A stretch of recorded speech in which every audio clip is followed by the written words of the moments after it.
রাধে রাধে। দেখুন, আমার বাবু শয়নে যাচ্ছে।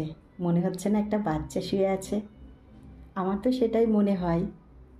আমার জানেন তো, এর মাঝে প্রচণ্ড শরীর খারাপ হয়েছিল। তো বাবুর সামনে এসে একটা কথাই বললাম যে, বাবু, আমার যদি এত শরীর খারাপ হয়, তোমার সেবা যত্নটা কে করবে? আমি যদি না করতে পারি তাহলে তো তোমাকে বসেই থাকতে হবে। তোমাকে তো সেবা দেওয়ার মতন কেউ নেই। বাবা বাড়িতে থাকে না, কাজে চলে যায়। কাকে ডেকে এনে তোমাকে সেবা দেব? তো এই জিনিসগুলো আমি আমার গোপাল সোনার কাছে বলি। তারপর যখন গোপাল সোনার কাছে চলে আসি না, কারেন্টের মতো কাজ করে। কীভাবে যেন আমি সব কিছু করতে পারি, আমার গায়ে কতটা শক্তি চলে আসে। কালকেও প্রচণ্ড শরীর খারাপ ছিল। তো সোনাকে বললাম যে, সোনা, আমার শরীরটা আবার খারাপ হয়েছে। কারণ আমার তো সোনার কাছে সারাদিনে অনেকবার আসতে হয়, সোনার অনেক কাজকর্ম থাকে, সেগুলো করতে হয়। আর আমি নিজে হাতে না করলে আমার মনে ঠিক তৃপ্তিটাও হয় না। সোনার শয়নটা আমি যদি নিজে হাতে না দিই তাহলে আমার ভালো লাগে না। তারপর সোনাকে সেবা দেওয়াটা, সেটা যদি আমি নিজে হাতে না দিই, আমার মনে হয় কি যে আমার সোনার মনে হয় আজকে ঠিকঠাক করে সেবা হয়নি। সোনার দিদি এসেছে, তবুও আমি সোনার দিদিকে দিয়ে পুজোটা দেওয়াচ্ছি না, আমি নিজেই দিচ্ছি। কারণ আমার এখন এরকমই হয়ে গেছে। সোনার দিদি একটা কথাই বলে, তুমি গিয়ে পুজো দাও, তোমার তো আবার আমার পুজো পছন্দ হবে না। তখন বলবে যে এটা এই কর, ওটা ওই কর, এটা এই করিসনি। এইগুলো আমার হয়ে গেছে, আমি কি করবো? এটা তো আমার দোষ না, এটা আমার হয়ে গেছে।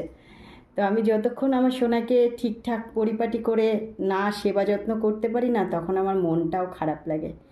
যখন আমি কোথাও বেড়াতে যাই, বেড়াতে তো আমি ঠিক তেমন একটা কোথাও যাই না, শুধু গেলে একটু মেয়ের বাড়িতেই যাই। তো মেয়ের বাড়িতে একদিন গিয়ে পরের দিনে আসা যায় না, ওই 2-1 দিন থাকতে হয়। তো আগে তো সোনাকে নিয়েই গেছি, তারপর যখন জুসিকে নিয়ে যেতে হয় তখন আর সোনাকে নিয়ে যেতে পারি না। আর সোনাকে যদিও বা নিয়ে যেতে পারি, জুসিকে কে দেখবে, এইভাবে হয় না। তো সোনার বাবা যখন থাকে বাড়িতে, তখন সোনাকে আমি রেখে যাই। সোনার বাবা আমাকে ফোন করে, কেমনভাবে কি করব, তুমি তো কত অভ্যাস করে ফেলেছো, এত অভ্যাস কি আমি পারি? আর সে তো ছেলে মানুষ, সে তো সবটা দেখে না। এবার তাকে বলে বলে দিই, এটা এই করো, ওটা ওই করো।